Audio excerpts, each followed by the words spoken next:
For 500 American prisoners of war, every sunrise brought them one day closer to a promised execution. They were trapped, 30 miles behind enemy lines, and their only hope was a small force of just over 100 men who were about to try the impossible. They had a 30-minute window to launch their assault. If they failed, it meant certain death for everyone. This is the incredible story of the Great Raid on Cabochon, an operation so daring it's still considered the greatest rescue mission in American military history. It's January 1945 in the Philippines. For nearly 3 years, the men imprisoned at the Cabochon POW camp endured a living hell.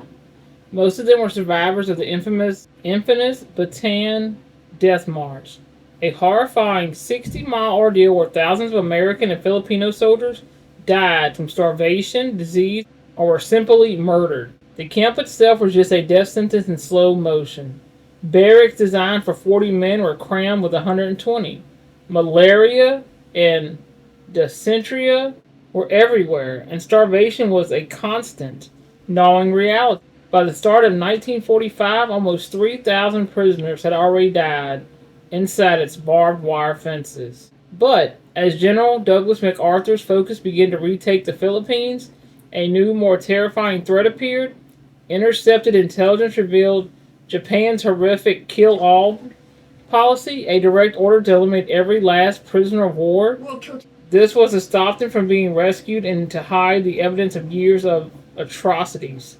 In a camp on Palawan, this order was carried out with chilling brutality when 150 American POWs were forced into trenches covered in gasoline and burned alive.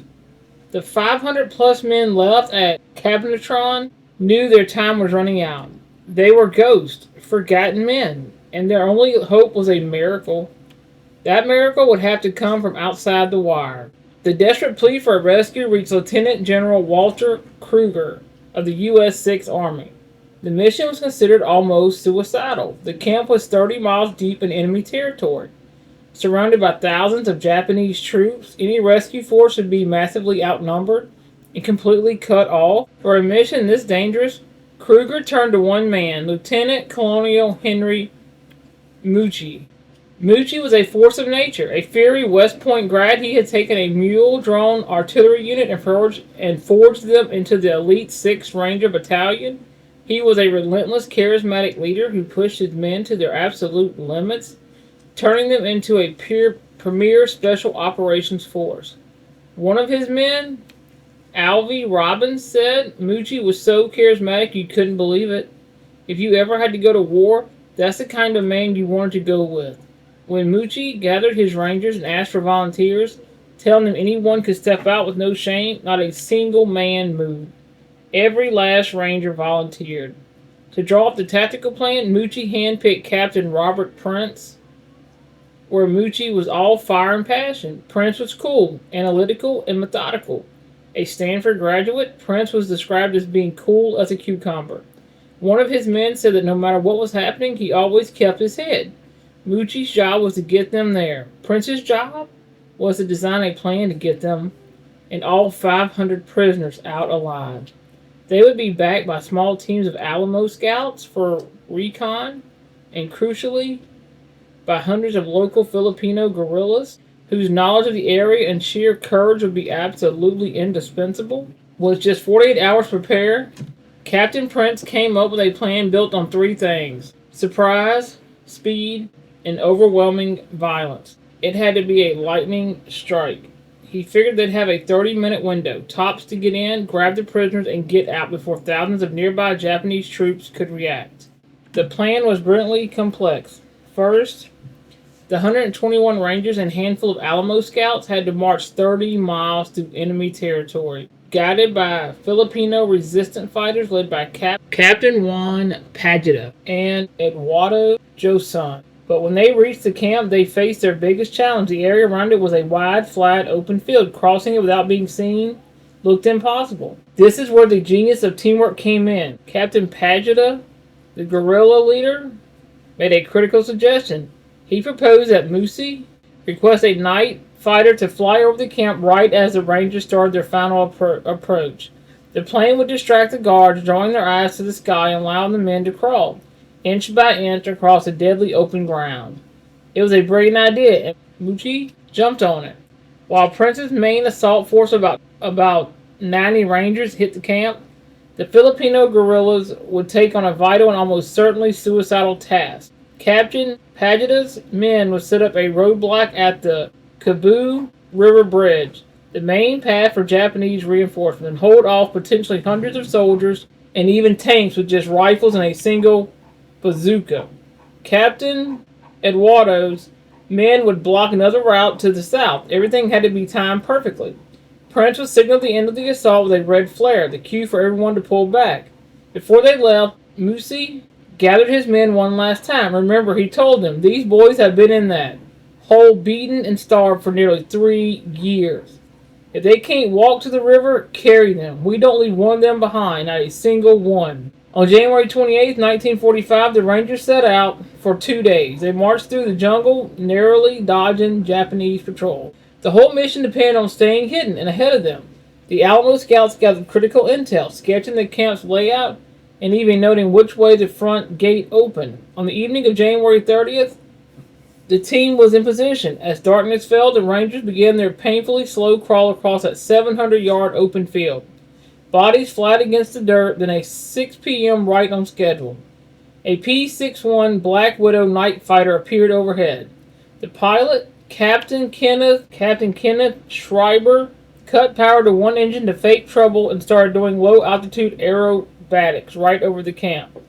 Just as Pageta had predicted, the Japanese guards stopped what they were doing and stared up at the show, completely clueless to American soldiers snaking the darkness below. The distraction was working perfectly. At 7:40 p.m. the night exploded. A platoon of Rangers opened fire on the guards at the back of the camp, kicking off the assault. Seconds later, Prince's main force blew the front gate open and poured into the compound, unleashing a storm of gunfire. The surprise was total. Within the first few minutes, dozens of Japanese guards were cut down. The Rangers moved with brutal speed, clearing towers and barracks, but inside the prisoner huts, they hit a snag.